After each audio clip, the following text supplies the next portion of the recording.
Good morning, my dear clientele. Good morning and welcome here in Sadalan Club Leisure Park here in Tansa, Cavite.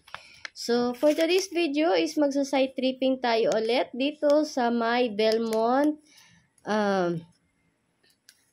Residences. So, ang Belmont Residences is dulo po siya sa may kanan. Malapit siya sa likod ng Aquamera. So, ito po yung likod ng Aquamera. So, nakita nyo po, ang daming puno ng mangga. Tapos, namulaklak na siya. Wow, sana all makapag-harvest na ng mango. So, yan, dead in. Nasa dead in na kami ng Belmont Residences. So, sa mga gusto pong mag-inquire dito sa Belmont Residences, maganda po dito kasi mababa lang po yung lot area dito. Ang lot area po dito ay mayroon tayong 120 and 121. So, check po natin sa inventory kung mayroon po tayong 120, 130, 50, 180, 200, 250 sa Belmont. So, makikita po namin yan sa may inventory namin, inventory list. So, sa mga gusto pong mag-inquire dito sa Belmont, ang lot area po ay pinakamababa ay 120. Per square meter po is 11,500. Meron din po tayong 20% down payment. Tapos, meron po tayong reservation na 20,000. Tapos, meron tayong yung 20,000 na down payment. Tapos, merong 80% yung balance. So, pwede po siyang payable ng 5 years, 10 years. Ayan po. So, mag-inquire lang po and look for cut course para masendan ko po kayo ng complete details like computation, more info and flyers. So, yun. So, ito po yung Belmont Residences. Pinakadulo siya sa, malapit lang to sa gate, sa likod siya ng Aquamera. So, malapit lang din po ito sa entrance or sa gate. So, yan, ang Belmont Residences. So, maganda dito sa Belmont Residences kasi maliliit ang cut ng lupa. 120 and 121. Check po natin sa inventory list namin kung mayroong 150 or 200.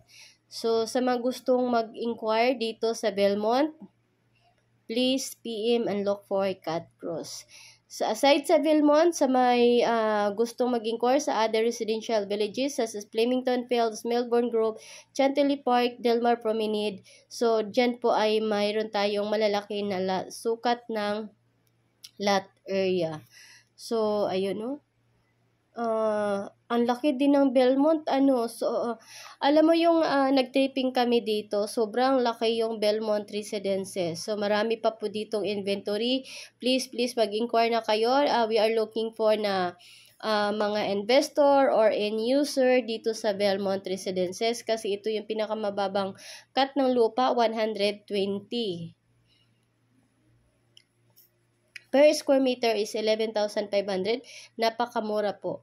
Kumpara sa other, dito sa 13, ang lot area, ang lot area na 120 sa may 13 is nasa 17,000 to 22,000 na. So, napakamas mura pa rin dito sa may Sadalan Club Leisure Park dito sa may Tansa, Cavite.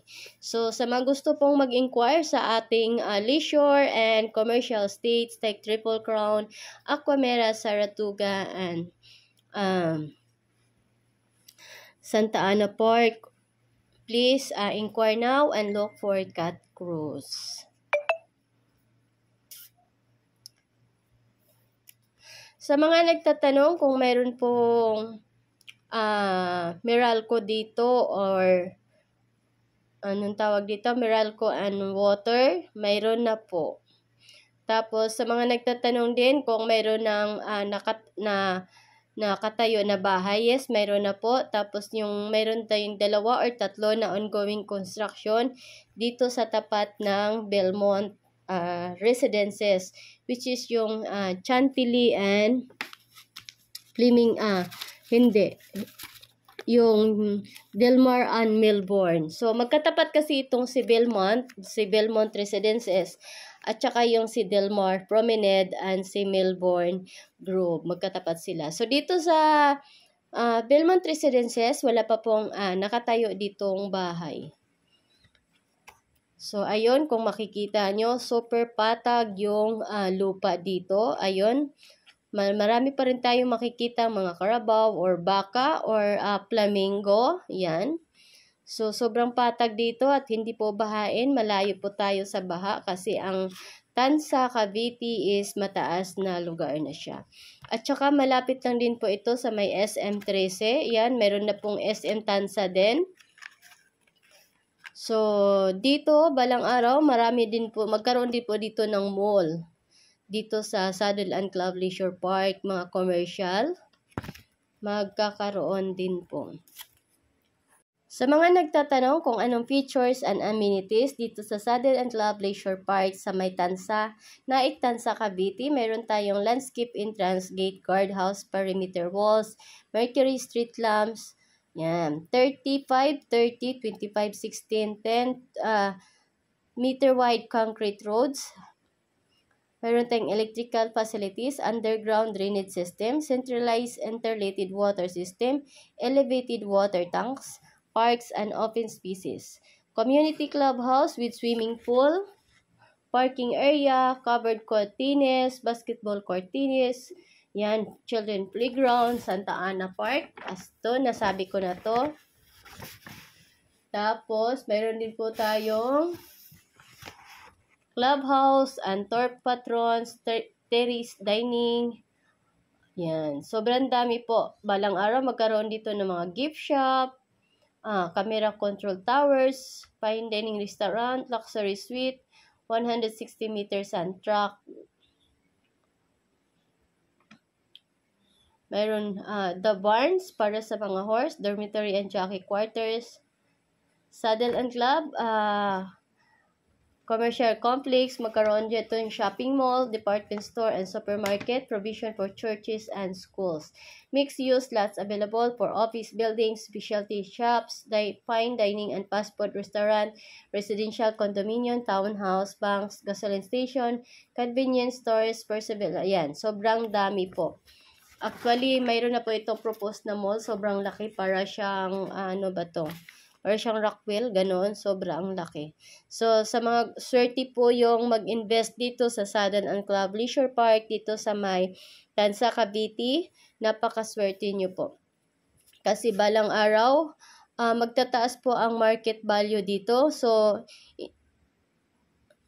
mas maganda po nga mag-inquire kayo ngayon or mag-invest kayo ngayon habang 11,000 pa po yung per square meter dito sa may Saddle and Club Leisure Park. So, every year naman nagtataas eh. So, swerte po yung sa mga naunang bumili nung nag-opening itong Saddle and Club kasi napakamura. Ang swerte nila, grabe, sobra. Sana manalo ng loto, no? Para makapag-invest dito sa Saddle and Club Leisure Park. Sa mga nagtatanong kung ilang has itong Saddle and Club Leisure Park, nasa 800 to 900. Sobrang lawak po. So, dito, balang araw, tulad ng sinabi ko sa last videos ko, magkakaroon tayo dito ng Triple Crown, Acromera, Saratoga, and Santa Ana Park. So, ito po yung labas ng Saddle and Club Leisure Park. So, please inquire now and look for Cat Cruise.